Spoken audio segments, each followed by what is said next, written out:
सभी साथियों को क्रांतिकारी जय भीम, जय भारत, जय संविधान, जय मान्यवर साहब का श्री राम। साथियों, हरियाणा के अंदर चुनावी प्रचार प्रसार बंद हो चुका है। 3 अक्टूबर को साय 6 बजे चुनावी प्रचार प्रसार की प्रक्रिया बंद हो गई है। 5 अक्टूबर को हरियाणा के अंदर वोटिंग होगी और 8 अक्टूबर को मतगणना होगी। इसी बीच हरियाणा के अंदर 90 विधानसभा सीटों पर बात करें तो 17 सीटें यहाँ पर रिजर्व सीटें हैं और यहाँ पर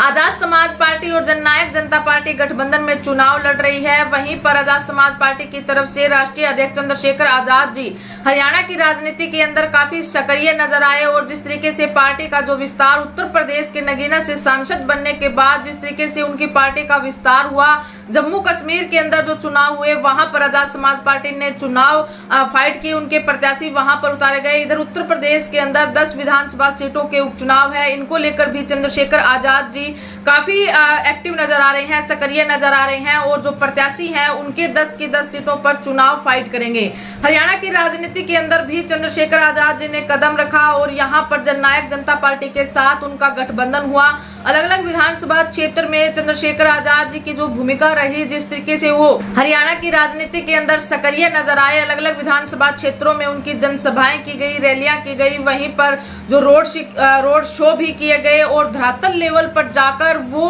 जिस तरीके से जनता से रूबरू होने का उन्होंने काम किया। काफी चर्चाएं हरियाणा के अंदर चंद्रशेखर आजाद जी की चल रही है कि जिस तरीके से एक नेता, एक लीडर धरातल लेवल पर जाकर आम लोगों से जिस तरीके से बात कर रहा है, बड़ी बड़ी रैलियों के माध्यम से, बड़े बड़े मंचों के माध्यम से अन्य राजनीतिक दलों को हमें प्रचार प्रसार करते देखा है। लेकिन चंद्रशेखर आजाद जी धरातल लेवल पर जाकर आम लोगों से जो चर्चा कर रहे हैं, जो प्रत्याशी उतारे गए हैं उनके लिए वोटों की अपील जिस तरीके से कर रहे हैं वो काबिले तारीफ है। साथियों, आप सभी को बता दें कि चंद्रशेखर आजाद जी की हरियाणा के अंदर बड़ी रैलियों का आयोजन भी किया गया। अगर हम बात करें तो पृथला विधानसभा सीट या सोना विधानसभा सीट के साथ साथ सिरसा और जींद के अंदर, हिसार के अंदर भी उनके विशाल कार्यक्रम रहे और जिस तरीके से जननायक जनता पार्टी और आजाद समाज पार्टी के संयुक्त ये कार्यक्रम रहे। अलग अलग विधानसभा क्षेत्रों से जो प्रत्याशी उतारे गए उनके समर्थन के लिए, वोटों की अपील के लिए चंद्रशेखर आजाद जी काफी समय से हरियाणा के अंदर काफी एक्टिव रहे, सक्रिय रहे और वोटों की अपील की।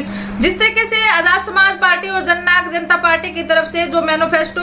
दिया गया, पब्लिक किया गया और जिन मुद्दों को लेकर आजाद समाज पार्टी और जननायक जनता पार्टी चुनावी मैदान के अंदर है, इस मैनिफेस्टो में अगर हम बात करें तो किसानों के हित की बात की गई, उन पर तमाम तरीके की जो पॉलिसियां आने वाले समय में निर्धारित की जाएंगी, बनाई जाएंगी, उस पर चर्चा की गई। महिलाओं के मुद्दे पर, महिलाओं पर जिस तरीके से उन्होंने काम करने की जो सोच रखी और उनके रोजगार को लेकर या फिर महिलाओं पर महंगाई की बढ़ती मार को लेकर और इसी के साथ साथ तमाम तरीके की जो सरकारी योजनाएं हैं उन पर उन्होंने बखूबी से इस मैनिफेस्टो के अंदर जिक्र किया। इस मैनिफेस्टो में तमाम तरीके के मुद्दों को उठाने का काम आजाद समाज पार्टी और जननायक जनता पार्टी ने किया। उन्होंने जिस तरीके से महिलाओं के लिए जो पॉलिसियां वो लेकर आएंगे, किसानों के लिए और रोजगार जिस तरीके से हरियाणा के अंदर स्थापित करेंगे, हरियाणा को डेवलप हरियाणा की तरफ वो लेकर जाएंगे और जिस तरीके से हरियाणा के अंदर जो आपराधिक घटनाएं हैं उन पर जिस तरीके से वो लगाम लगाने का काम करेंगे और तमाम जो वर्ग है, जो सर्व समाज के हित के लिए, लोक हित के लिए वो आने वाले समय में काम करेंगे।